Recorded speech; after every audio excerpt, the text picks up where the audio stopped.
يؤدي حقه المجتهدون الذي لا يدركه بعد الهمم ولا يناله غوث الفتن الذي ليس لصفته حد محدود ولا نعت موجود ولا وقت معدود ولا أجل ممدود فطر الخلائق بقدرته ونشر الرياح برحمته وودد بالصخور ميدان أرضه ثم الصلاة والسلام والتحية والإكرام على خير الأنام الذي سمي في السماء بأحمد وفي الأرض بأبي القاسم محمد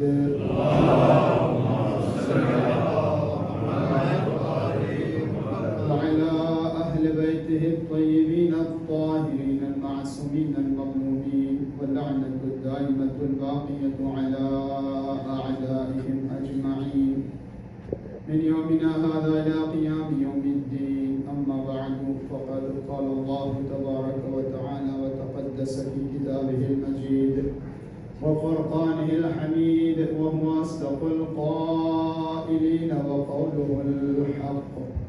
بسم الله الرحمن الرحيم. إن الذين قالوا ربنا الله ثم استقاموا تتنزل عليهم الملائكة ألا تخافوا ولا تحزنوا وأبشروا بالجنة التي كنتم توعدون.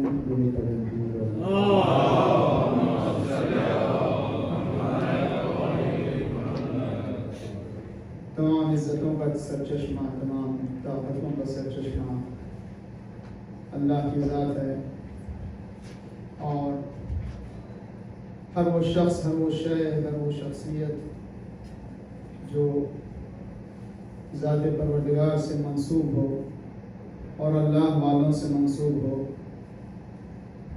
وہ لازوال قدرت سے متصل ہونے کی بنیاد پر خود بھی عزیز، باعزت اور باقوت و قدرت سمجھی جاتی ہے اور ہے۔ ایمان اور ولایت کی عظمت و طاقت، یہ ہماری گفتگو کا مرکزی عنوان آپ حضرات کی خدمت میں، اور تیزی کے ساتھ اشرف اللہ کی تاریخیں گزر رہی ہیں۔ خدا تعالیٰ انشاءاللہ سب کی کوششوں کو، ذرائعوں کو قبول فرمائے اور ہماری ایمانی حرارت میں اضافہ ہو، اور انشاءاللہ ہم سب اپنے سچے دل سے مولا عبداللہ حسین کی بارگاہ میں جذبہ نصرت کے اظہار کے قابل بن کر حسین زمانہ وارث حسین کے لیے اپنے آپ کو آمادہ کر سکیں، اور دنیا کی تمام تر مصروفیتوں سے، محدودیتوں سے بالا تر ہو کر اپنی نظر میں امام کے نقش قدم کو رکھیں، اور اپنی مقصد حیات کو ہمیشہ، اپنی زندگی کے مقصد کو ہمیشہ یاد رکھیں۔ دور کر دے محمد علیہ محمد۔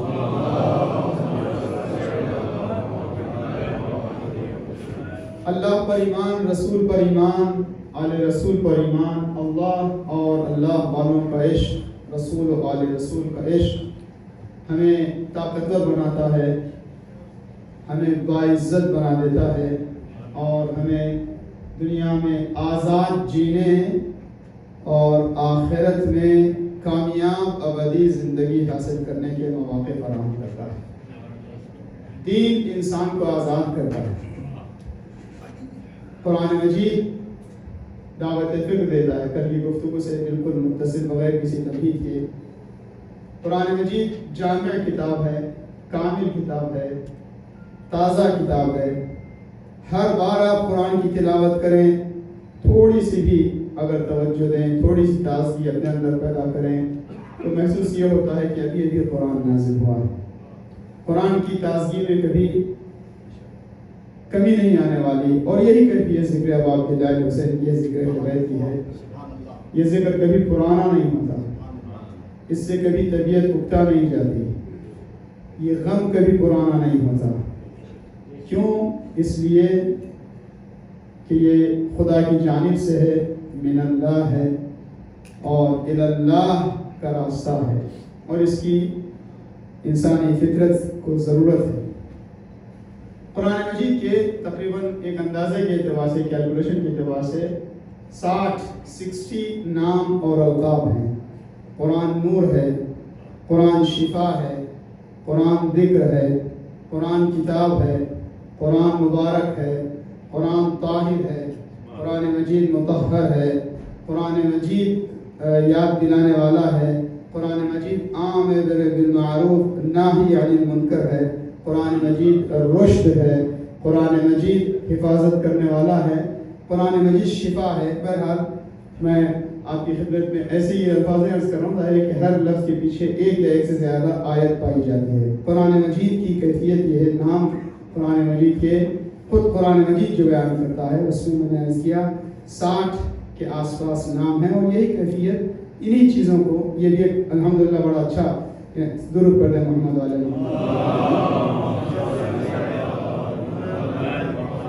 انٹرسٹنگ موضوع ہے۔ قرآن نور ہے، حسین کنت نورا فی الاسرار الشامخہ۔ قرآن شفا ہے، حسین سے منسوب خاک شفا ہے۔ قرآن رحمت ہے، حسین رحمت العالمین کا نمونہ ہے۔ قرآن مبارک ہے، حسین کی برکت نہیں کہ ذات حسین میں ہے بلکہ حسین والے بھی بابرکت ہو جاتے ہیں۔ قرآن عامر معروف ہے، حسین چلتے ہوئے کہتے ہیں کہ میں جا رہا ہوں عام معروف کے لیے۔ قرآن ناہی عن المنکر ہے۔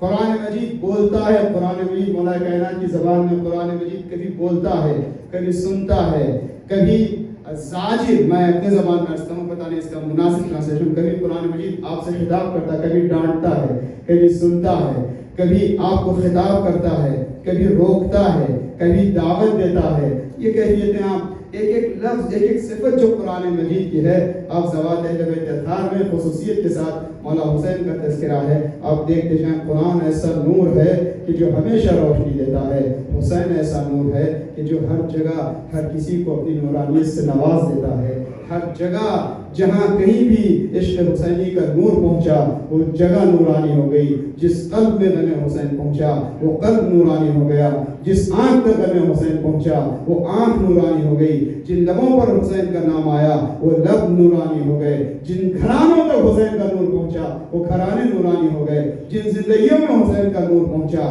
وہ زندگی نورانی ہو گئی، اور جو حسین سے وابستہ ہو کر نورانی بنے وہ بھی ایسے نور بن گئے کہ قیامت تک ان کے نام میں کبھی اندھیرے کا تصور نہیں ہو سکتا۔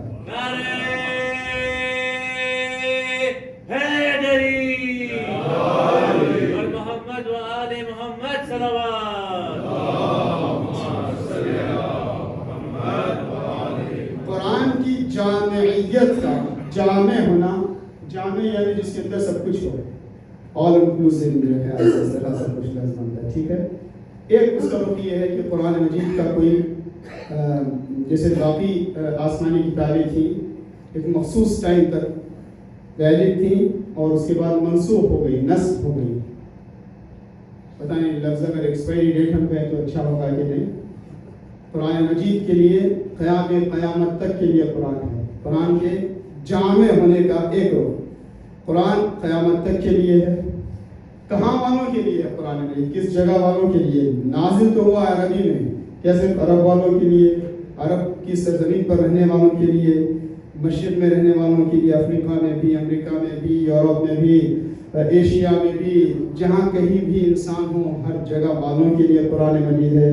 ٹائم کے اعتبار سے، جگہ کے اعتبار سے، افراد بشر کے اعتبار سے قرآن مجید صرف پڑھے لکھے لوگوں کے لیے، بڑے بڑے علماء کے لیے ویسا نہیں ہے۔ قرآن سفید کے لیے بھی، سیاہ کے لیے بھی، سرخ کے لیے بھی، کوئی بھی زبان بولنے والے عام لوگ بھی، عورتوں کے لیے، مردوں کے لیے، بوڑھوں کے لیے، جوانوں کے لیے، جیسے بہت سی علمی کیفیتیں، ڈپارٹمنٹس آف نالج ایسے ہیں جو خاص لوگوں کے لیے ہیں۔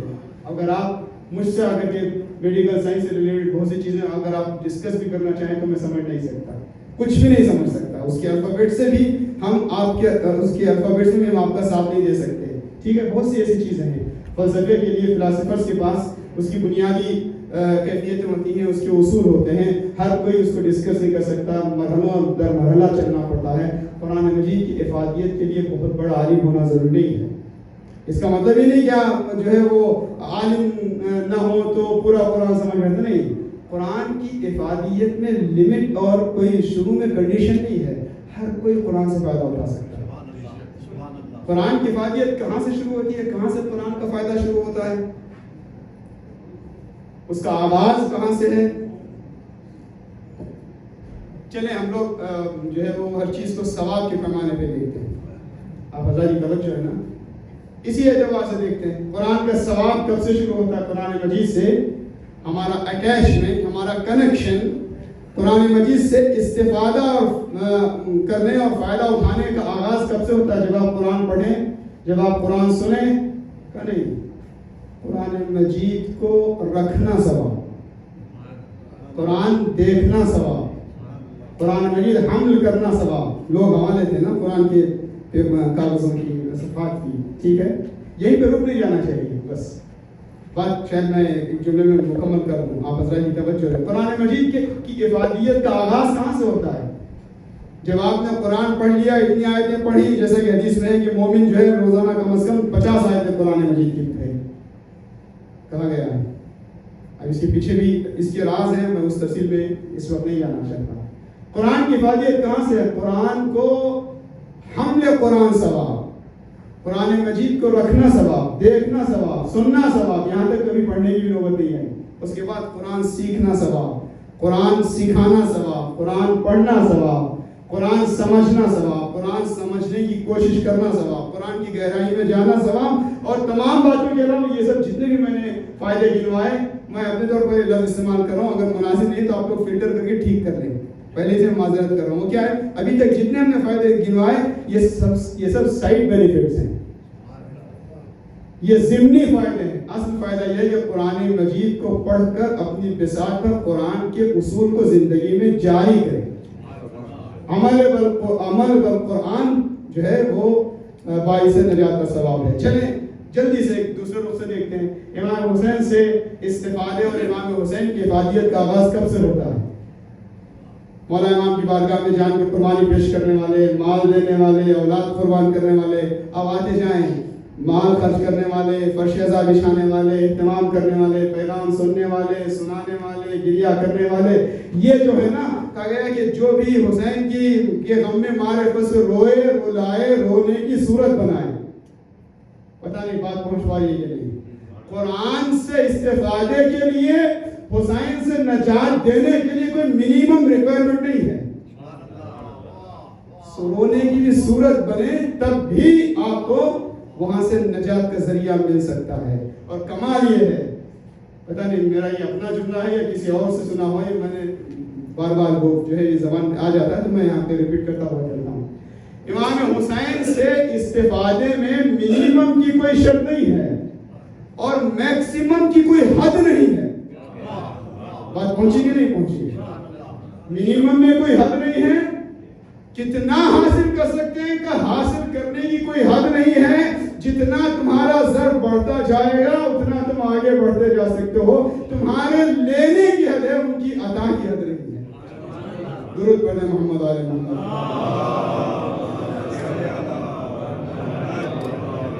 بارے دیگر درود پڑھیں.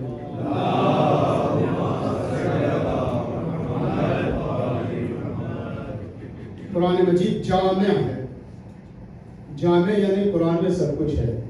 ایسے مقام پہ میں اکثر ایک سوال پوچھ لیتا ہوں اور پوری چیزوں کو دہرانا نہیں ہے، مجھے اندازہ ہے سوال میں اکثر پوچھتا ہوں. اس کے بعد ایک بات عرض کر رہی ہے. قرآن مجید جامع یعنی جس میں سب کچھ ہے، جس میں سے کچھ کم نہ ہو. عام طور پر ادبی زبان میں، لٹریچر میں، ہر زبان کی کہتے ہیں کسی چیز کا اگر ڈیفینیشن ہو تو وہ جامع اور مانع ہونا چاہیے. یا میں طالب علمانہ زبان میں کہوں، بہت کوئی کمپلیکیٹڈ بحث نہیں ہے، بہت سمپل بات ہے، مگر یہ ایک ٹرمنالوجی ہے. کہا کسی بھی چیز کا ڈیفینیشن، تعریف جامع الافراد مانع الاغیار ہونا چاہیے. جامع الافراد کا مطلب کیا؟ ڈیفینیشن ایسا ہو کہ جتنے بھی لوگ اس تعریف کے اندر آ سکتے ہیں، جتنے بھی اس کے زاویے ہوں، سب آ جائیں. اور مانع الافراد ہو یعنی جو غیر ہو اس تعریف اور اس ڈیفینیشن کے اندر نہیں آ سکتا، وہ نہیں آئے. میں جلدی سے دو مثالیں دوں گا. مثال کے طور پر انسان کا مطلب کیا ہے؟ اگر آپ کہیے کہ جو زندگی گزارنے والے ہیں، جو چلتے پھرتے ہیں، زندہ ہوتے ہیں، تو زندہ تو بہت سے ایسے بھی ہیں جو انسان نہیں کہلاتے. ظاہری طور پر جن کی لائف ہے، جن کو فزیکل لائف اور جن کے اندر جسمانی لائف پائی جاتی ہے، حیوان بھی ہیں بہت سے ہیں. تو یہ نہیں ہوئی تعریف، یعنی یہ مانی الاغیار نہیں ہوئی. ہم نے کہا بھائی انسان کا مطلب کیا کہ ہر وہ وجود جو زندہ ہو، چلتا پھرتا ہو، کھاتا پیتا ہو، سانسیں ہوں اس کی، دل دھڑکتا ہو، کہ یہ تو اور بھی موجودات ہیں. یہ جانے، یہ مانے نہ ہونا، مانے کب نہیں ہوتا تھا اگر آپ نے یہ کہہ دیا کہ انسان وہ ہے جو فرض کرے، انسان وہ ہے جو کم سے کم اتنا پڑھ لکھ کے لے، انسان وہ ہے جو فرض کریے کہ دنیا کے ویسٹ پارٹ میں ہوں، ایسٹ پارٹ میں ہوں، جو بھی نام دے دیں، میں کسی اور کو کیوں، کسی ایک خاص گروپ کو کیوں زیادہ جو ہے وہ ہائی لائٹ کروں، کوئی بھی گروپ. تو باقی لوگ عربی بولنے والے انسان ہیں، تو باقی غیر عربی بولنے والے کیا ہیں آپ نہیں کہہ سکتے. چلیں اس کو تھوڑا سا میں ہماری جو ہے وہ تاریخی اعتبار سے اور فضائل کی روشنی میں رکھتا ہوں. جامع اور مانے ہونا یعنی کوئی کم نہ ہو، تعریف میں کوئی چھوٹ نہ جائے، اور کوئی جو تعریف کے دائرے میں نہیں آتا اس میں اندر نہیں آ جائے. زیر کسا جب پنجتن جمع ہوئے تو یہ پنجتن کے ڈیفینیشن کا، اصحاب کسا کے ڈیفینیشن کا ایک مکمل نمونہ تھا، جہاں پر پنجتن میں سے کوئی کم نہیں ہوا تھا. اور جناب ام سلمہ بھی پہنچی زیر کسا تو رسول اللہ نے فرمایا انت علی الخیر، آپ خیریت دین پر تو ہیں مگر زیر کسا آ نہیں سکتی. تو پنجتن کا پریکٹیکل ڈیفینیشن دیکھنا ہو تو زیر کسا دیکھو، جہاں پر پنجتن میں سے کوئی کم نہیں ہے اور پنجتن کے علاوہ کوئی شامل نہیں ہے. میدان مباحثہ میں بھی یہی کیفیت تھی. جامع ہونا قرآن مجید کا، ٹھیک ہے، جس میں سب کچھ ہے. اچھا میں سوال یہ پوچھنا چاہ رہا تھا، میں آپ سے اگر پوچھوں کہ آج توریت ہے، زبور ہے، انجیل ہے، آپ لوگ میں سے ہاں یا نہ تو اتنا تو جواب دے سکتے، اتنا تو چلے گا کنورسیشن. توریت، زبور، انجیل ہے کہ نہیں ہے؟ لوگوں کی رائے پھر اسپلٹ ہو گئی. اب اس میں دیکھنا پڑے گا کہ وہ کون سا ووٹ ہے جو یہ وہ ایک طرف کر دے. ٹھیک ہے، توریت، زبور، انجیل ہے یا نہیں ہے؟ ہے کہ نہیں ہے؟ دوسروں کے پاس ہے، جیسے فرض کریے کہ دوسرے قوموں کے پاس، عیسائیوں کے پاس، یہودیوں کے پاس ان کی ہولی بکس ہیں تو ہیں، لیکن ہماری نظر میں تو وہ ویلڈ نہیں ہے، وہ حقیقی نہیں ہے. ٹھیک ہے، ہم ان کو کوئی تنظیم کر رہے ہیں، ان کا دین ان کے ساتھ، ہمارے عقیدے کے اعتبار سے وہ تو ہے نہیں، وہ تو منسوخ ہو گئی، ان کا ٹائم تھا، ختم ہو گیا. تو پھر کیا تورات، زبور، انجیل نہیں ہے؟ اب میں خود کو کنٹریڈکٹ کرتا ہوں. تورات، زبور، انجیل نہیں ہے اس لیے کہ ہم ان پر عقیدہ نہیں رکھتے، اور ہیں بھی کہاں ہیں، کہاں پر پائی جاتی ہیں تورات، زبور، انجیل؟ قرآن مجید میں. قرآن مجید ایسی کتاب ہے جس میں گزشتہ تمام آسمانی صحیفوں، کتابوں کے تمام علمی خزانے پائے جاتے ہیں. قرآن جامع کتاب ہے، تمام صحف آسمانی کا خلاصہ ہے، تمام خزانے پائے جاتے ہیں. چلے جلدی سے بات بڑھتی جاتی ہے، پھر وقت جو ہے باقی چیزوں کے لیے پہنچنا نہیں رہ پاتا. چلے ہم نے مانا کہ قرآن میں تمام خوبیاں ہیں، تو کیا یہی کہہ دیں کہ قرآن مجید کا مطلب تورات پلس زبور پلس انجیل از اکول ٹو قرآن مجید؟ کہ نہیں، قرآن میں تورات ہے، زبور ہے، انجیل ہے، اور وہ سب کچھ ہے جو قیامت تک ہدایت انسانی کے لیے ضروری ہے. قرآن صرف 3 کتابوں یا گزشتہ صحیفوں کا مجموعہ نہیں ہے. قرآن مجید میں لا رتب ولا یابس الا فی کتاب مبین. اور امام کون ہوتا ہے؟ وارث قرآن کون ہوتا ہے؟ وارث قرآن کے پاس جائے گا علی. ہر امام مولا علی یہ جامع ہیں.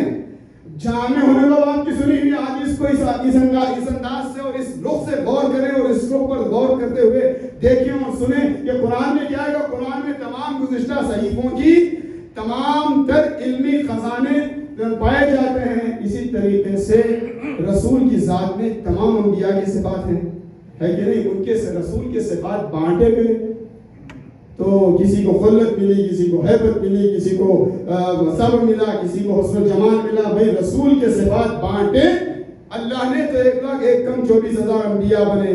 تو کیا ہم یہ کہہ دیں جیسے بھی میں نے کہا رسول اللہ کی ذات کے صفات کا مطلب صفوت آدم، خشیت نوح، خلت ابراہیم، حیبت موسیٰ اور تکلم موسیٰ، روحانیت عیسیٰ رسول اللہ کا نہیں۔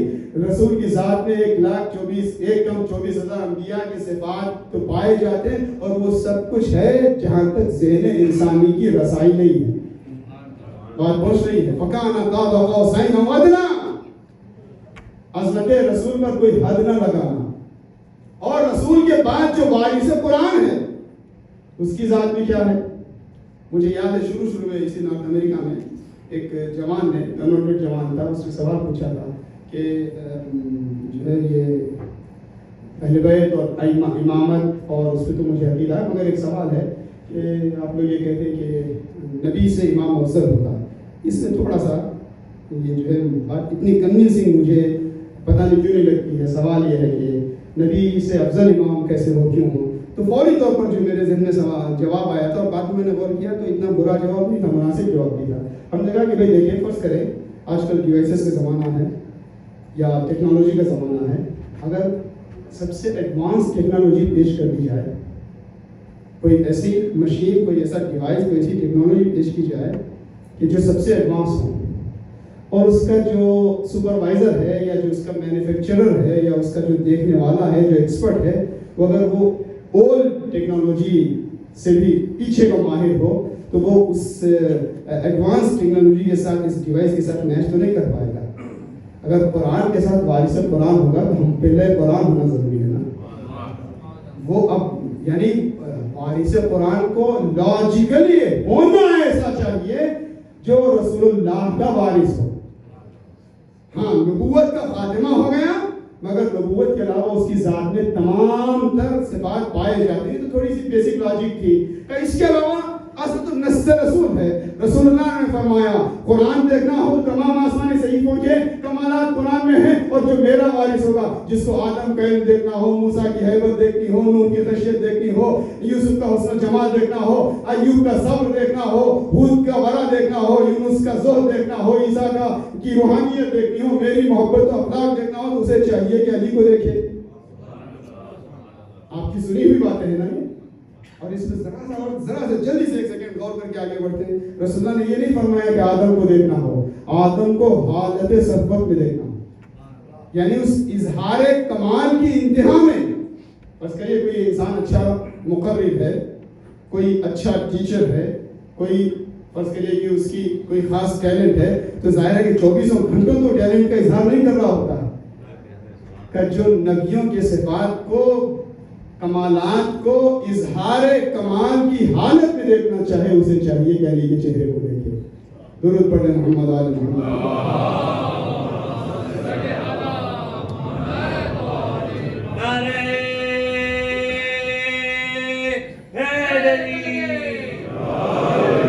اچھا، تو مان لیا ہم نے قرآن مجید جامع ہے، کامل ہے، ہر خشک و تر کا علم قرآن مجید میں پایا جاتا ہے۔ قرآن عزت کا راستہ دکھاتا ہے، طاقت کا راستہ دکھاتا ہے، تو پھر قرآن کو تو کافی ہونا چاہیے نا۔ ظاہر ہے کہ جب ہم سوال پوچھیں، اعتراض پہ غور کریں، تو سوال کا انداز ایسا ہونا چاہیے جیسے سوال پوچھنے والا سوال کرتا ہے۔ بعض اوقات ہم کبھی کیس کو پریزنٹ ہی ایسے کرتے ہیں، ہماری ہم سے دوستی رہتی ہے تو آنے جانے میں درود پڑھیں محمد۔ اصل میں اس کا نفسیاتی اثر ہوتا ہے، بچوں کو بچپنے سے ممبر سے، امام بارگاہ سے، مولانا صاحب سے، امام سے، علم سے آشنائی ہو رہے تو پڑھتے پڑھتے اس کا انس بڑھتا جائے۔ اچانک بے موقع 21 سال کبھی کبھی لوگ ملتے ہیں ایسے ہمارے ایسے طالبوں کے ساتھ 18-19 سال بعد، مولانا صاحب کوئی تعویذ دے دے، بچہ بہت بھٹک گیا ہے، بچہ کو تعویذ سے کام نہیں چلتا، بچپنے سے برشیزہ سے وابستہ رکھو، عادت ڈالو۔ ضرور نہیں کہ پورا ہر چھوٹا بچہ کر کے بڑے سیریس طریقے سے بیٹھ کے پوری گھنٹوں کے لیکچر سنے گا، نہیں۔ آپ نے کتنا سنا تھا آپ کی اپنی نوجوانی میں اور 12-13 سال کی عمر میں، ہے نا؟ کوشش کرنا چاہیے سکھانے کی، مگر جو نفسیاتی اثر ہے بارگاہ حسینی سے وابستہ رکھیں۔ یہ بالکل ایسی ہے جیسے میں ہمیشہ کہتا ہوں، یہ ڈیفنس انڈسٹری ہے، دین کو بچانے کے لیے دنیا بھر میں ڈیفنس انڈسٹری میں کتنا، اور اب تو اور تباہی ہو رہی ہے۔ بھائی کیوں روز ہر ملک دوسرے ملک سے لڑ رہا ہے؟ نہیں، لڑتا ہر موقع پر نہیں ہے، مگر ڈیٹیرنس کے لیے، بچاؤ کے لیے پورا انویسٹمنٹ ہوتا ہے کہ اگر ملک کی سرحدیں محفوظ نہیں تو ٹریڈ بھی ہوگا، بزنس بھی ہوگا، بینکنگ بھی ہوگی، لوگ خاندانی جو ہے وہ تشکیلات بھی رہیں گی، ایجوکیشن انسٹیٹیوشنز بھی رہیں گے، سب محکمے میں چلیں گے جب ملک کی سرحدیں قائم رہیں گی۔ پر شہزاد کا کام یہی ہے کہ ایمان کی سرحدوں کی حفاظت کرتی ہے۔ درود پڑھیں محمد علی محمد۔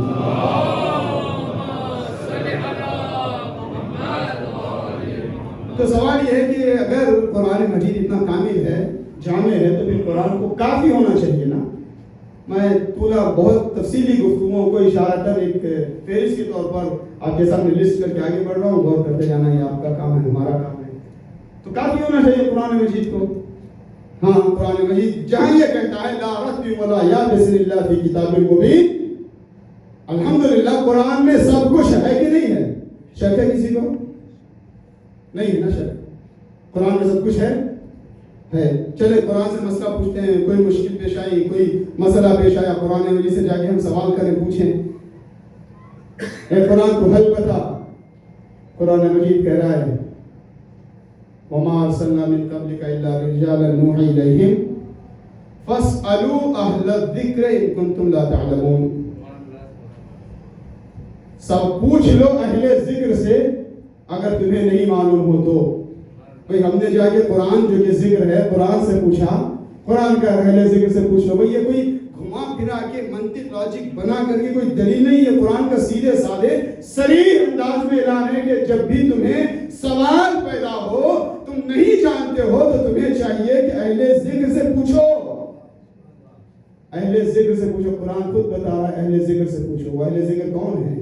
کہ جن کے پاس پوری کتاب کا علم پایا جاتا ہے، جن کے پاس جناب یہ سب باتیں ہمارے بزرگوں نے اور آپ حضرات نے سنی ہوئی ہیں۔ میں ایک نتیجے تک پہنچ رہا ہوں، پہنچانا چاہتا ہوں آپ کو بھی، اپنے آپ کو بھی، اپنے موضوع پر رہتے ہوئے، اسی تھیم کے آس پاس رہتے ہوئے، کہ قرآن کہہ رہا ہے کہ فَاسْأَلُوا أَهْلَ الذِّكْرِ، اہل ذکر سے پوچھو۔ اہل ذکر کون ہے؟ کہ جن کے پاس پوری کتاب کا علم ہے۔ یہ پوری کتاب کیا ہے؟ کہ قرآن مجید میں ہے کہ کوئی ایسے بھی ہو سکتے ہیں جن کے پاس کتاب کا کچھ علم ہو۔ قَالَ عِفْرِيتٌ مِّنَ الْجِنِّ، جناب سلیمان نے کہا کون ہے جو تخت بلقیس کو حاصل کرے گا؟ تو عفریت جنوں میں سے ایک نے کہا کہ میں اس سے پہلے کہ آپ اپنی جگہ سے اٹھیں، اپنی جائیگاہ سے اٹھیں، میں آپ کے لیے اپنا دربار حاضر کرتا ہوں۔ قال الذی من عنده علم من الکتاب، جس کے پاس کتاب میں سے کچھ علم تھا، اس نے کہا کہ اس سے پہلے کہ آپ پلک جھپکیں میں حاضر کر دوں گا۔ یہاں پہ ایک لفظ پہ تفسیر ہے، ٹائم نکل جائے گا، ہم بہت سے موضوعات ایسے سنے ہوئے ہیں۔ یہ نہیں کہ اس سے پہلے کہ میں پلک جھپکوں، کیا پتا وہ روکے رکھیں، آنکھیں کھلی رکھیں دیر تک۔ ایک ہر لفظ پہ گفتگو ہوتی ہے نا تفسیر میں، اور اس نے گویا وہ جو جس نے کہا علم من الکتاب، جس کے پاس تھا، اس نے انسانوں کی لاج رکھ لی، ورنہ عفریت جن جو ہے وہ بازی مار لے جاتا۔ اور وہ کون تھا؟ کہا وصی سلیمان، جناب سلیمان کا وصی آصف بن برقیہ نام تاریخ میں بتایا گیا ہے، اور اسے تخت بلقیس کو حاصل کر دیا۔ یہ کون تھا؟ کہ یہ علم من الکتاب، جس کے پاس کتاب کا تھوڑا علم تھا، اور جس کے پاس پوری کتاب کا علم ہوتا ہے۔ قل کفا باللہ، سورہ رات کی آخری آیت، قل کفا باللہ شہیدا بینی و بینہ ومن عنده علم الکتاب، جس کے پاس پوری الکتاب کا علم ہو، وہ کیا ہے؟ اب اگر وہ جو پوری کتاب کا علم رکھتا ہے اس کی بارگاہ میں جاؤ گے تو وہ باب مدینہ العلم کہلائے گا۔ وہ جانتا ہے زمین کے راستوں سے بہتر آسمان کے راستوں کو۔ وہ کہتا ہے کہ دیکھو توریت سے چاہیے تو توریت سے میں تمہیں فیصلے دوں، انجیل سے چاہیے انجیل سے فیصلے دوں، زبور سے چاہیے زبور سے فیصلے دوں۔ تم میری بارگاہ میں آؤ تو کوئی سوال ایسا نہیں ہوگا جو یہاں بغیر خاطر کا جواب دیے یہاں پر رہ جائے۔ درود پڑھیں محمد آل محمد۔ سلونی قبل تفضلونی، ٹھیک ہے۔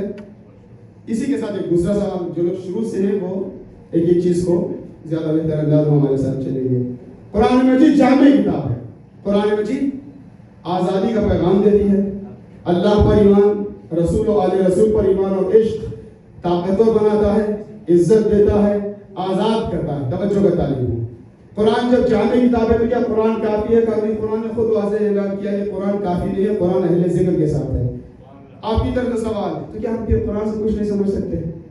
قرآن صرف اہل ذکر سے ہی مل سکتا ہے۔ اس کا مطلب میں آپ ہم کوئی بھی عربی جاننے والا بھی کیا قرآن سے کچھ نہیں فائدہ اٹھا سکتا؟ توجہ کریں، بات پریکٹیکل سوال ہے نا، ہماری روزانہ کی زندگی کے سوال ہے. کیا قرآن سے ہمیں کوئی فائدہ نہیں ہوگا؟ بس بیٹھ کے صرف ثواب کے لیے پڑھیں گے، اٹھ جائیں گے، کچھ بھی سمجھنے کی کوشش نہ کریں؟ کیوں نہیں؟ میں نے ابتدائی میں کیا تھا، قرآن سب کے لیے ہے. ایک چیز ہے جس کے لیے قرآن کہتا ہے بیان، اور دوسری چیز ہے تبیان. بسم اللہ الرحمن الرحیم. الرحمن علم القرآن خلق الانسان. میں نے صحیح ترتیب سے پڑھی آئے تھے. الرحمن اللہ رحمان ہے، علم القرآن اس نے قرآن کی تعلیم دی ہے، خلق الانسان اس نے انسان کو پیدا کیا ہے. ہونا تو تھوڑا سا آرڈر تھوڑا سا ڈیفرنٹ ہونا چاہیے نا، پہلے خلقت کی بات ہوتی پھر تعلیم قرآن کی بات ہوتی. الرحمن علم القرآن خلق الانسان. تعلیم قرآن بعد میں ہوتا نا، پہلے خلقت انسان کی ہے. تو جوادی عمومی کہتے کہ نہیں، اصل میں اگر تعلیم قرآن اور قرآن سے علم کی روشنی نہ ملے تو پھر انسانیت ہی نہیں رہتی. پہلے علم القرآن خلق الانسان علمہ البیان، بولنے کی صلاحیت. قرآن مجید کا دوسری آیتیں ہیں، قرآن مجید کا ایک رخ ہے بیان، اور دوسری چیز کیا ہے؟ تبیان لکل شیء. تبیان کوئی پیچیدہ بحث نہیں، وہ سیدھے سادے انداز میں آپ کی خدمت میں عرض کر رہا ہوں. میں بیان جہاں پہ واضح چیزیں ہیں. یا ایھا الذین آمنوا قوا انفسکم واہلیکم من عذاب. اے ایمان لانے والوں، بچاؤ، پروٹیکٹ کرو اپنے آپ کو ایسی آگ سے جس کا فیول، جس کا ایندھن انسان اور پتھر ہے.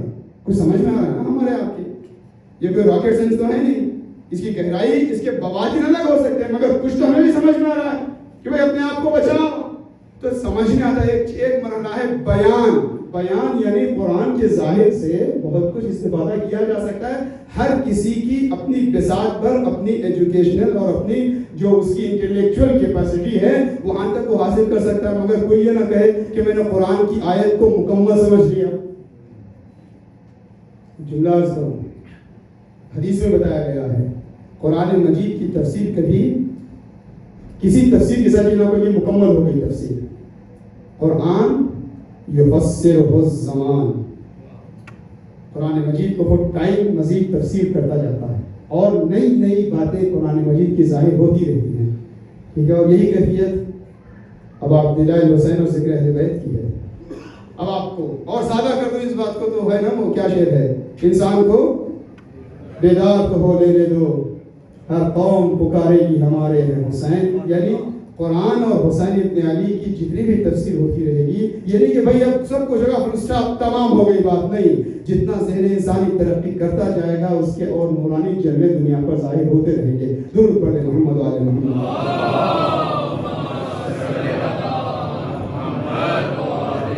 بیان ظاہر قرآن سے استفادہ ہو سکتا ہے، مگر تبیان جو حقائق قرآن ہیں، جو مکمل مفہوم قرآن ہے، وہ کس کے پاس ہوتا ہے؟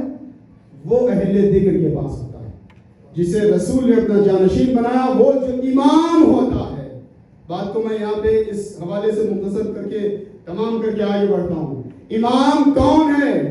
امام کا قرآن سے کیا رشتہ ہے؟ کہ امام قرآن سے وہ حقیقت قرآنی ہے کہ ایک مسلمان اور قرآن کے درمیان جو حقیقی طور پر استفادے کے لیے گیپ ہے، ایک فاصلہ ہے، اس فاصلے کو پورا کر کے جس کو دامن امام ملتا ہے، وہ قرآن کے بیان کے ساتھ ساتھ تبیان قرآن کی روشنی اور اس کے جلوے بھی امام کی تعبیر و تفسیر کے ذریعے سے حاصل کر سکتا ہے. درود پڑھیں محمد و آل محمد. جامعیت کو واضح کرنا چاہ رہا تھا، بات ذرا سا آگے بڑھ گئی. کامل ہونا اور جامع ہونا، توجہ کا تعلیم ہے. قرآن جامع ہے اور کامل ہے.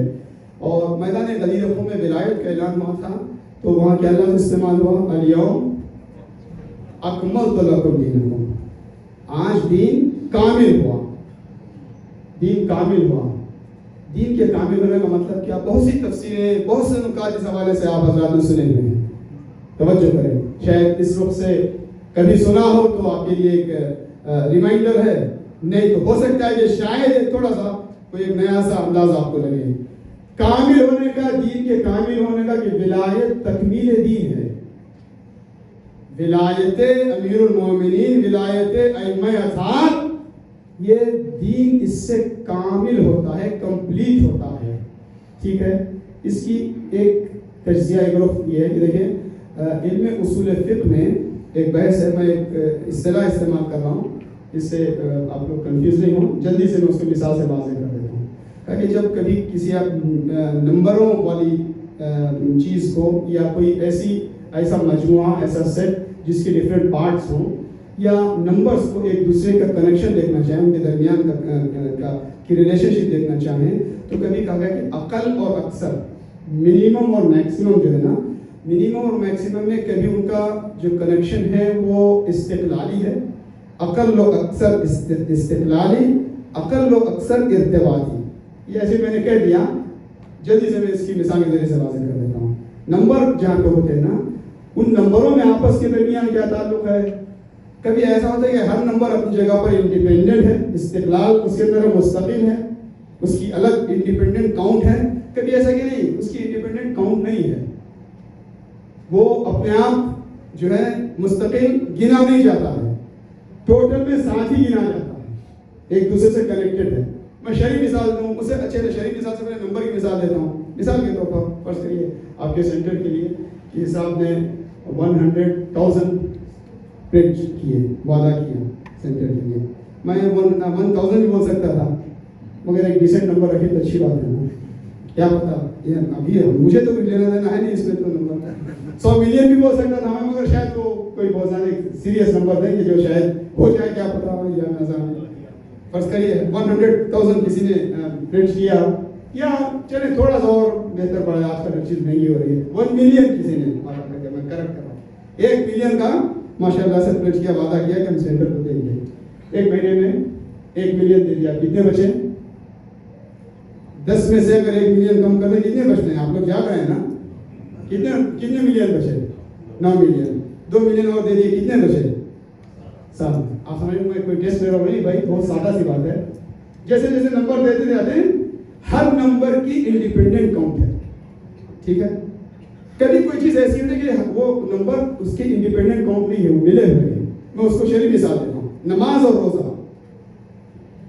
نماز اور روزہ اگر فرض کریں ماہ رمضان کے 30 روزے ہیں، آپ کہیں گے مولانا صاحب اس سال 29 ہوئے تھے. میں نہیں جانتا 29 کا جھگڑا چھوڑیں، 30 ایک راؤنڈ فگر نمبر ہے. اگر کسی کے سفر میں 2 روزے چھوٹ گئے، 1 روزہ چھوٹ گیا، 4 روزے چھوٹ گئے، باقی کے روزے پورے ہوئے نا. 25 روزے رکھ لیے، 5 روزے نہیں رکھے تو قضا کرنی ہے، تو 25 کی الگ گنتی ہوئی، 5 کی الگ گنتی ہے. ہر ایک نمبر کی انڈیپینڈنٹ کاؤنٹ ہے. اب آئیے نماز میں کتنے واجبات ہیں؟ عام طور پر جو گنائے جاتے ہیں 11 واجبات ہیں. نماز میں کیا واجب ہے؟ نیت میں تکبیرۃ الاحرام، پھر قیام، قرات، رکوع، سجدہ، ہے کہ نہیں ہے؟ ٹھیک ہے. اب اگر کوئی نماز پڑھنے لگے، پہلی رکعت دوسری رکعت پورا کرنے کے بعد میں آخری رکعت کا جو سجدہ ہے یا دونوں سجدے کا، یا میرے پاس فون نہیں ہے میں جا رہا ہوں انشاءاللہ کل یا بعد میں کر لوں، 1 گھنٹہ بعد آ کے 2 سجدے کر لوں گا، 2 گھنٹے بعد آ کے 2 سجدہ کرنا چاہیے تو آپ کی نماز ہوگی. نماز کا حساب اور نماز کے کمپلیٹ ہونے کا دار و مدار آخری جز کے مکمل کرنے پر ہے. اگر آپ نے آخری سجدے تک، سلام تک صحیح طریقے سے پورا ادا نہیں کیا، اگر جان بوجھ کر آپ نے تشہد چھوڑ دیا، سلام چھوڑ دیا، سجدہ بھی چھوڑ دیا، آخری رکعت کا سجدہ چھوڑ دیا، 1 رکعت چھوڑ دیا، اب یہ نہیں کہ 3 رکعت ہم نے پڑھ لی تھی اب 1 رکعت بچی ہے کہ نہیں، 1 رکعت تم جان بوجھ کر چھوڑو تو پوری نماز گئی، تمہیں دوبارہ پڑھنا پڑے گا. تم اگر ولایت کے کامل ہونے کو، تکمیل دین کو سمجھنا چاہو تو اس ولایت میں توحید بھی ہے، رسالت بھی ہے، قرآن بھی ہے، قیامت کا عقیدہ بھی ہے، عدل بھی ہے، مگر اگر ولایت نہیں ہے تو اس سے پہلے کا کچھ نہیں ہے. درود پڑھیں محمد علیہ محمد.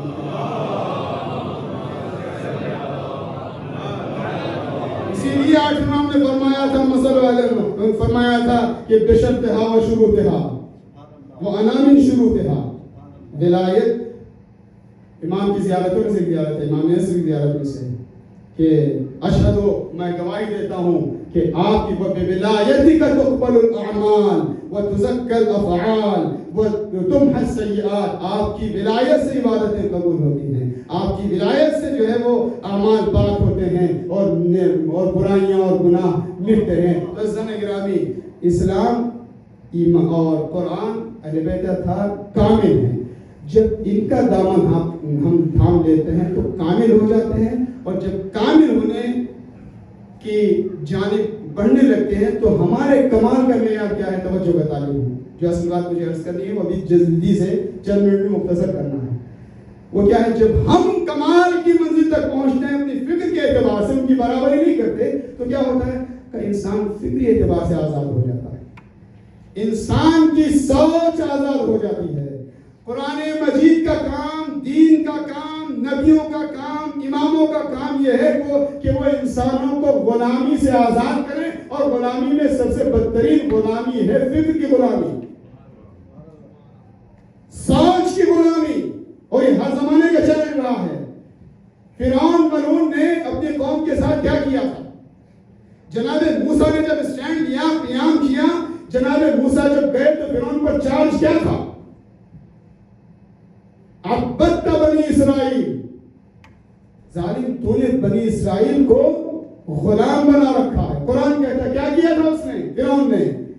استخف قومہ, فرعون نے اپنی قوم کو خفیف بنا کر, ہلکا بنا کر, پست بنا کر ان کی فکروں کو غلام بنا لیا تھا. فَأَطَاعُوهُ, لہذا وہ اسے فالو کرنے لگے, اس کی اطاعت کرنے لگے. چنانچہ کیا کہاں تک گرے وہ فکری اعتبار سے؟ کتنی گراوٹ ہوئی جب ان کی آزادی فکر چھین لی گئی. فرعون نے کہا ما من الہ غیری, جناب موسیٰ نے کہا کہ میں تمہیں توحید کی دعوت دے رہا ہوں, تجھے خدا کا پتہ بتا رہا ہوں. اچھا خدا بھی کوئی ہے؟ میں تو اپنے علاوہ کسی خدا کو نہیں پہچانتا. پھر درباریوں سے پوچھا ہے تمہاری کیا رائے ہے کوئی خدا نہیں؟ آپ اعلیٰ حضرت کے علاوہ کون خدا؟ ہمارے بہت سے مسلمان لیڈرز کی زبان ایسی ہے, الفاظ یہ نہیں ہے, زبان حال, ٹھیک ہے, ہم تو آپ کے علاوہ کسی کو نہیں پہچانتے. حالت یہاں تک پہنچی کہ جب جادوگروں کو بلایا گیا جناب موسیٰ سے مقابلے کے لیے, تو جادوگروں نے جب رسیاں پھینکی ہیں تو کیا کہا تھا قرآن کی آیت ہے, قالوا بعزت فرعون انا لنحن الغالبون. فرعون کی عزت کی قسم, اللہ, فرعون کی بھی کوئی عزت ہے؟ یہ جو آج کل کے دنیا کے بدتمیز سیاستدان ہوتے ہیں, اپنے آپ کو بہت زیادہ سمجھتے ہیں, اصل جب احساس کمتری بہت ہوتی تو میں بہت کر رہے ہیں, ٹھیک ہے. قالوا بعزت فرعون, فرعون کی عزت کی قسم ہم ہی غالب ہو جائیں گے. اور ان کو جب دیکھیں, جب پستی ہوتی ہے, توجہ کا تعلیم ہو, جب انسان فکری غلام ہوتا ہے, فکر کا غلام ہوتا ہے, تو دنیا کا لالچ بھی اتنا زیادہ ہوتا ہے, دنیا کا خوف بھی اتنا زیادہ ہوتا ہے.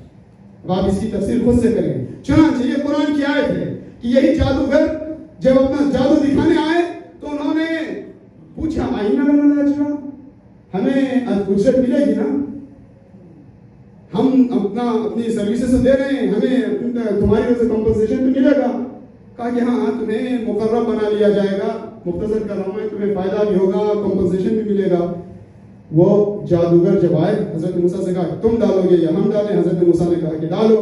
انہوں نے رسیاں پھینکی, سب فَسَحِرُوا أَعْيُنَ النَّاسِ, لوگوں کی آنکھوں پر جادو ہو گیا, لوگ اسے سانپوں کی شکل میں دیکھنے لگے. جناب موسیٰ نے بِإِذْنِ اللَّهِ طاقت نبوت سے عصا جب زمین پہ مارا, جناب موسیٰ کے معجزے نے پورے جادو کا اثر ان رسیوں کو نگل کر ختم کر دیا. اب قرآن کہتا ہے جادوگروں نے یہ منظر جو دیکھا تو ایک دم سے سب کے سب سجدے میں گر گئے. میں عرض کر رہا تھا نا کہ طاقت کا سرچشمہ قرآن اور امام اور نبی اور اللہ پر ایمان ہوتا ہے. یہ جو اتنے ذلیل تھے, فکر کے غلام تھے, جنہوں نے فرعون کی عزت کی قسم کھا کر اپنا جادو دکھایا تھا, فرعون سے کمپنسیشن اور اجرت کی توقع رکھے ہوئے تھے, یہی جادوگر فوراً جناب موسیٰ کا دامن ملتے ہی اتنے آزاد فکر ہو گئے. جسموں کی غلامی بھی کمتر درجے کی غلامی ہے, فکر کی غلامی بڑے درجے کی غلامی ہے. جیسے ہی ان کی فکر آزاد ہوئی سب کے سب سجدے میں گر گئے. آمنا برب موسیٰ و ہارون. پھر ان کو غصہ آیا, اچھا تم نے میرے ایمان کا اعلان ختم کر دیا. میں اپنی زبان میں عرض کر لوں, اتنے کمزور, اتنے ناتواں, اتنے ذلیل تھے کہ میں نے تمہاری فکر و ذہن و دل و دماغ کو غلام بنایا ہوا تھا. تم نے مجھ سے پوچھا تک نہیں, اپنے ایمان کا اعلان کر دیا. لأصلبنکم, میں تم کو پھانسی پہ لٹکا دوں گا. لأقطعن ایدیکم وارجلکم من خلاف, میں تمہارے ہاتھ کاٹ دوں گا, پیر کاٹ دوں گا, میں تمہاری زبان کو گندیوں سے نکال دوں گا. قرآن مجید کی آیت کہتی ہے, وہ جادوگر کہتے ہیں فقد ما انت قاص, تجھے جو کرنا ہے کر لے. انا الی ربنا لمنقلبون, ہم اپنے پروردگار کی طرف منقلب ہو گئے.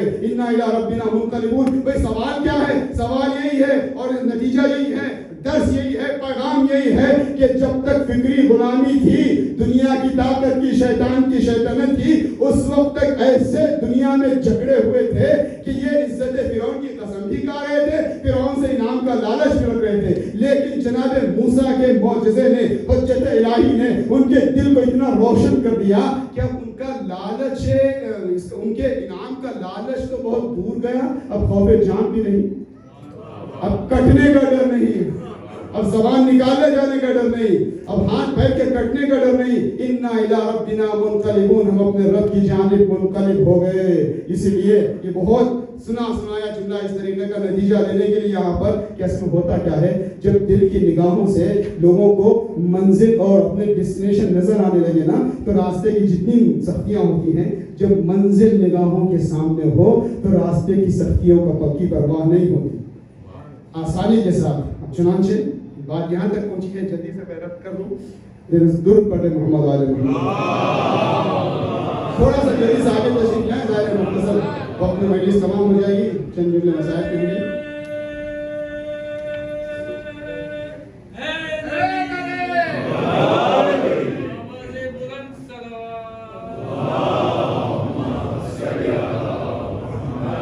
یعنی جو ایمان اور ولایت کی طاقت ہے اور عزت و عظمت ہے, اس کو میں اس وقت سے عرض کرنے کی کوشش کر رہا ہوں.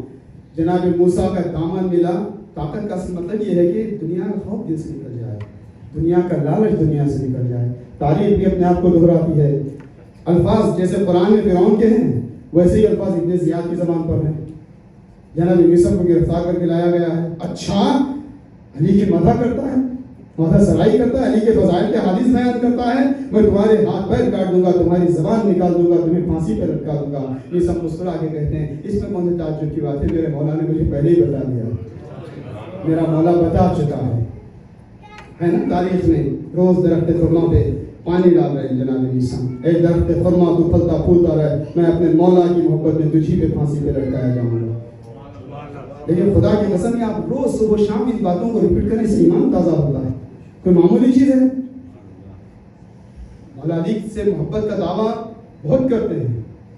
عیسیٰ کو میں نے عرض کیا نا, یہ امام نبی خدا ہی وہ تسلسل ہے جو انسان کو فکری آزادی دیتا ہے. فکری آزادی کے علاوہ مولا علی نے سینکڑوں غلام آزاد کیے. جناب عیسیٰ کو بھی کسی خاتون کے غلام تھے, ان کو خرید کے آزاد کیا. اب یہاں بہت باتیں بیان ہو سکتی. دنیا کے لوگ اپنی پوری دولتیں لٹا دیتے ہیں لوگوں کو غلام بنانے کے لیے, مگر جو خدا کا نمائندہ ہوتا ہے وہ محنت مزدوری کر کے, دولت حاصل کر کے, مزدوری حاصل کر کے لوگوں کو آزادی دلاتا ہے. اور کمال ہے کہ صرف دنیا کی ظاہری آزادی نہیں, بلکہ اگر اس کا دامن مل جائے تو آتش جہنم سے بھی آزاد کر دیتا ہے. ایسا آزاد کرنے والا دنیا میں کہیں کسی کو مل ہی نہیں سکتا ہے. جناب عیسیٰ کو آزاد کیا, اور پھر کمال دیکھیں کتنا ظرف پاک کمی سے میں تمہار کا کہ امیر المومنین سے قربت بڑھی, یہاں تک کہ علی کے شاگرد بنے, اور عام شاگرد نہیں, اسرار و رموز علم بلایا و منایا کی تعلیم دی. اور حد یہ ہے میں نہ چاہتے ہوئے بھی واقعات کی طرف جاتا ہوں تو بات جو ہے تھوڑی سی بڑھنے لگتی ہے. حد یہ ہے ہر کوئی باب مدینہ کے پاس پہنچے, خلیفہ وقت آئے, اس سوال کا جواب کیا ہے, باہر سے لوگ آئیں, اس سوال کا جواب کیا ہے. علی کے پاس دنیا آئے مسئلے حل کرنے کے لیے, مگر علی خود اپنے قدموں سے چل کر میثم تمار کے پاس بیٹھے. یہ جو اردو میں کہتے ہیں نا کہ پیاسا دریا تک جاتا ہے, مگر کچھ پیاسے بھی ایسے بلند مرتبہ پیاسے ہوتے ہیں کہ دریا اپنے قدموں سے چل کر پیاسے تک پہنچتا ہے. یہ کوئی معمولی ظرف کی اتنی بلندی تھی, وہ کیفیت تھی, اور یہی جذبات ہیں جب وہ میران پہ پہنچتے ہیں. شب عاشور مولا ابا عبداللہ حسین نے جب شہداء کی فہرست جاری کی، معاف کیجیے گا میں چاہ رہا تھا کہ ذرا سا 2-4 منٹ جلدی سے مختصر کر دیں تاکہ مسائل بھی تھوڑا سا سکون سے ہوں اور ماتم کے لیے وقت ہو. بہرحال یہ ایک تھوڑی سی محدودیت ہوتی ہے کہ جب ہمیں ایک ٹارگیٹ نماز کے پہلے سب کچھ ختم کرنا ہے تو تھوڑی سی بعض اوقات جو سمیٹنے میں 2-4 منٹ کا معاملہ تو اس سے کوئی بڑی بات نہیں ہے. بہرحال شب عاشور شہداء کی فہرست جاری ہوئی. قاسم نے اپنا نام نہیں سنا. رب کی پوچھ لیا چچا جان آپ نے میرا نام نہیں پڑھا، میرا نام نہیں سنایا. حسین اپنے بھتیجے کو جانتے تھے، شاید رہتی دنیا تک آنے والے نوجوانوں کو پیغام دینا چاہتے تھے. بیٹا بتاؤ موت تمہاری نظر میں کیسی ہے؟ چچا جان آپ کی نصرت میں، راہ پروردگار میں احلی من العسل، شہد سے زیادہ شیرین ہے. حسین نے بھتیجے کو گلے سے لگا دیا. بیٹا گھبراؤ نہیں، تم بھی شہید ہوگے، یہاں تک کہ تمہارا بھائی علی اصغر بھی شہید ہوگا. یہ سننا تھا. جناب قاسم سے 2 متضاد، 2 کانٹرڈکٹری ری ایکشنز. ایک تو یہ کہ خوشی ہوئی کہ اطمینان ہو گیا کہ اجازت ملے گی، بہرحال سعادت ملے گی. مجھے تعجب یہ تھا کہ علی اصغر کیسے شہید ہو جائیں گے. چچا جان کیا دشمن کے لشکر والے خیموں میں در آئیں گے؟ بیٹا میں پانی کے بہانے اسے بچے کو میدان میں لے جاؤں گا. اس وقت روح قاسم کتنا تڑپی ہوگی جب خیموں میں آگ لگائی گئی تھی. کربلا سے کوفہ، کوفہ سے شام، بیویوں کو بازاروں میں درباروں میں لے جایا گیا. عزاداروں صبح عاشور نمودار ہوئی. انصار حسینی نے اپنی قربانی پیش کی، جانثاروں نے اپنی جانوں کے نذرانے پیش کیے اور وہ وقت بھی آیا کہ اپروائے کے کر کے جانے لگے. میں مختصر مگر 2-4 خاص گوشے 2-3 جناب قاسم کی شہادت کی عرض کروں گا. پہلی بات تو یہ کہ جن شہداء کو امام حسین نے بہت اصرار کے بعد اجازت دی ہے ان میں سر فہرست جناب قاسم کا نام. ادھر قاسم کا اصرار بڑھتا جاتا تھا، امام حسین کا انکار بڑھتا جاتا تھا. ام فرمان آمادہ کر کے بعض بیان کرنے والے علماء اس منظر کو الفاظ میں اس طرح سے تجزیہ کرتے ہیں. ماں نے تیار کر کے کہا تھا تم خیمے کے اندر نہ آنا، اور حسین نے دروازے پہ کھڑے ہو کر کہا تھا کہ بیٹا خیمے کے باہر نہ آنا. میں زبان حال عرض کروں گا. شاید اب یہ جملہ بڑا حساس ہے، یہ نفسیاتی ہے. قاسم یتیم تھے نا. امام حسن مجتبیٰ کے بعد حسین نے کہا تھا بیٹا حسین تمہارا بابا ہے. کبھی قاسم کو یہ احساس ہونے نہ دیا ہوگا کہ وہ یتیم ہیں.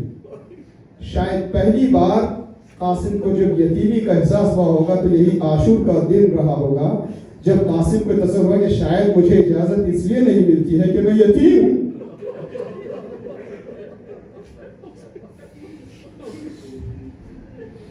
اور جب یتیمی کے احساس میں شدت آئی یا ماں کو یاد آئی، بہرحال روایات میں مختلف بیان ملتے ہیں کہ باپ کی امام مجتبیٰ کی آخری وصیتیں اور وہ تعویذ یاد آئی. تعویذ کو کھولا گیا. میں اشارہ کر رہا ہوں ایک مرتبہ وصیت امام مجتبیٰ لکھی ہوئی تھی من حسن ابن علی الی حسین غریب. حسن ابن علی کی جانب سے حسین غریب کی جانب. اے بیٹا قاسم نے امام سے خطاب تھا جب اپنے نرغے اعلیٰ میں تنہا گر جائے میرا حسین تو میری جانب سے قاسم کا نذرانہ قبول کیا جائے. ابھی جو تحریر ملی تو خوش ہو کر ماں بھی قاسم بھی امام کی بارگاہ میں آئے. روایت کے الفاظ ہیں کہ جب امام کی بارگاہ میں قاسم اصرار کرتے جاتے تھے اور اس کے بعد جب تعویذ لائی گئی تو امام مظلوم کربلا نے اپنے بھائی کی تحریر کو آنکھوں سے لگایا. شاید بھائی کا زمانہ یاد آیا ہوگا، بھائی کی غربت یاد آئی ہوگی، بھائی امام مجتبیٰ کی بے کسی یاد آئی ہوگی. اور اس کے بعد یہ باہر سے دور سے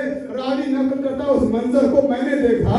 فخرج من خیمے کے اندر سے من الخیمت یا من الخیام غلام، ایک چھوٹا جوان، ایک چھوٹا سا جوان جس کو بہت چھوٹا بچہ بھی نہیں کہا جا سکتا، جوان بھی نہیں کہا جا سکتا، وہ خیمے کے باہر نکلا. اور اس کے بعد وہ الفاظ روایت میں ایسا ہے کہ وہ کہتا ہے کہ وہ بچے نے شروع کیا فلا یزال تو وہ بلا مسلسل وہ بچہ وہ جوان اپنے چچا کے قدموں کے بوسے لے رہا ہے, ہاتھوں کے بوسے لے رہا ہے, گلے کے بوسے لے رہا ہے, اصرار کرتا جا رہا ہے. یہ دور سے دیکھنے والا منظر بیان کرتا ہے کہ میں نے دیکھا فَاعْتَنَقَهُمَا, چچا بیٹے نے ایک دوسرے, چچا بھتیجے نے ایک دوسرے کے گلے میں باہیں ڈال دی, اور اس کے بعد فَبَكَا, دونوں طرف کر رونے لگے, وَغَشِيَا, دونوں کو غش آیا. اب کربلا میں پانی تو نہ تھا جو چھڑکا جاتا, عزاداروں. اس کے بعد جب بے ہوشی سے یا اس کیفیت سے باہر نکلنے کا وقت آیا, امام حسین نے اپنے قاسم کو اپنے ہاتھوں سے آمادہ کیا. روایت کے الفاظ ہیں, حسین اجازت تو نہیں دے رہے تھے, لیکن جب اجازت دے دی تو حسین نے اپنے ہاتھوں سے آمادہ کیا. سر پہ اپنے بھائی حسن مصطفیٰ کا ماما رکھا, امانے کی ایک کڑی جسے تحت الحنک کہا جاتا ہے وہ چہرے پہ ڈال دی. مختصر یہ کہ منظر ایسا تھا, راوی دشمن کے لشکر سے بیان کرتا ہے, جب قاسم آ رہے تھے تو ایسے لگ رہا تھا کوئی 14ویں کا چاند ہے جو کربلا کی دن کی دھوپ میں نمودار ہو چکا ہے. آدھا چاند کھلا ہوا تھا, آدھا چاند ڈھکا ہوا تھا, اور جب قاسم آئے رجز بڑھتے ہوئے, عزاداروں تاریخ کہتی ہے کیا تم نے میرے چچا کو اکیلا سمجھا؟ میں حیدر کرار کا پوتا ہوں, حسن مصطفیٰ کا لاڈلا ہوں. رجز بڑھتے ہوئے کبھی دائیں کبھی بائیں, جس جانب آگے بڑھتے صفوں کی صفیں خالی ہونے لگتی. اسی عالم میں شاید اسی خوبصورتی کے منظر کو دیکھ کر کسی ظالم نے قسم بھی کھائی تھی کہ میں موقع ملا تو ایسا وار کروں گا کہ گھوڑے پر سنبھل نہ سکے. جب قاسم چاروں جانب سے حملے کرتے ہوئے آگے بڑھے, ادھر سے اعلان ہوا کہ جلدی سے حملے ہو, چاروں جانب سے حملے ہو. جب چاروں جانب سے حملے ہونے لگے تو ایسے میں وہ ظالم جس نے پہلے ہی سے عہد کیا تھا وہ قریب آیا, اس نے آپ پر ایسا وار کیا, بعض بیان ہے شاید ایسا گرز لگا. یہ جو گرز لگنا کہتے ہیں نا, گرز اتنا سخت اور اتنا ہیوی ہوتا تھا کہ اگر کسی ناکے پر کسی گھوڑے پر زور سے اگر اس گرز کو مارا جاتا تو کمر خمیدہ ہو جاتا, وہ زمین پہ بیٹھ جاتا. ایک شدید گرز لگا, اور ایسے میں گھوڑے سے زمین پر جب آنے لگے تو روایت کے الفاظ ہیں کہ ایک مرتبہ قاسم نے آواز دی, یا عمّا, چچا جان مدد کا آئیے. وہ حسین جو قاسم کو اجازت بڑی دیر سے دے رہے تھے, جس جنازے پر بہت تیز دوڑ کر گئے ہیں, وہ جناب قاسم تھے کہ جیسے ہی دوڑتے ہوئے پہنچے اس ظالم کے پر نگاہ پڑی جس نے حملہ کیا تھا. امام حسین اس کے قریب بڑھنے لگے, اور ایسے میں روایت کہتی ہے, بیان کیا گیا ہے کہ اس نے باقی سپاہیوں کو مدد کے لیے بلایا. عزاداروں بس دل تھام کے سننا, یہ موقع تھا. ایسے میں حسین, ایسے میں حسن مصطفیٰ کی یادگار قاسم ابن حسن گھوڑے سے جب زمین پر آنے لگے تو ایسے میں جب چاروں جانب سے گھوڑے آئے اور سوار ادھر ادھر ہونے لگے تو ادھر کے سوار ادھر ہوئے, ادھر کے سوار ادھر ہوئے. زندگی میں جو بدن پامال سمے اسبا ہوا وہ حسن مصطفیٰ کی یادگار تاثیر. دنیا میں جب بھی کسی شہید کا جنازہ پامال ہوتا ہے نا, جب بھی کوئی جنازہ ٹکڑوں میں بچ جاتا ہے تو قاسم کو یاد کر کے گریہ کیا جاتا ہے. اللہ اکبر. مولا امام حسین قریب پہنچے, آواز رہے میرے لال قاسم, اے میرے بھائی کی یادگار قاسم, اے میرے بھائی حسن مصطفیٰ کی یادگار. کہیں سے کوئی جواب نہیں آ رہا ہے. اب بیان کرنے والا اس طرح سے بیان کرتے ہیں کہ شاید حسین ابن علی نے آواز دی, اے میرے لال قاسم, امام وقت نے آواز دے رہا ہے. گویا قاسم کے ٹکڑے بدن بولنے لگے, لبیک یا حسین. مولا میں یہاں حسین پہنچے, حسرت سے بھتیجے کو دیکھا, اے میرے لال قاسم, یہ تمہارے چچا کے لیے کتنا سخت ہے کہ تم مدد کو بلاؤ, وہ تمہاری مدد نہ کر سکے, تمہیں فائدہ نہ پہنچ سکے. حسرت سے اپنے اس بھتیجے کو دیکھا, شاید ماں کی ٹوٹی